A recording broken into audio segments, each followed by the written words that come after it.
Hello বন্ধুরা, রাধে রাধে। তো আজকে দেখছি সকালে ভুকলা বড় গাড়িটায় গায়ে সব ছেলেরা কথা যাচ্ছে। জানতে হলে কন্টিনিউ মিনি ব্লগটা দেখতে থাকো। সকালবেলায় সবাই স্নান টান করে হরি মন্দির পৌঁছে গেছে।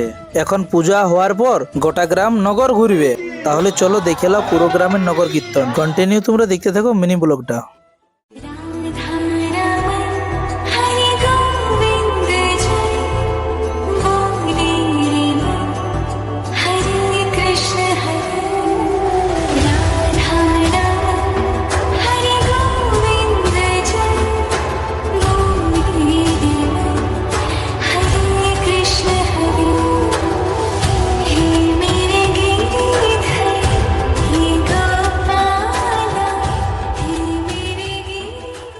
আমাদের গ্রামের সমস্ত ছোট ছোট বাচ্চারা এখন বেরিয়ে পড়লো এই ভুকলা বড় গাড়িটাই জয়দা যাওয়ার উদ্দেশ্যে। কমেন্ট বক্সে রাধে রাধে হর হর মহাদেব লিখে ভিডিওটা শেয়ার করে দিবে যদি ভালো লাগে।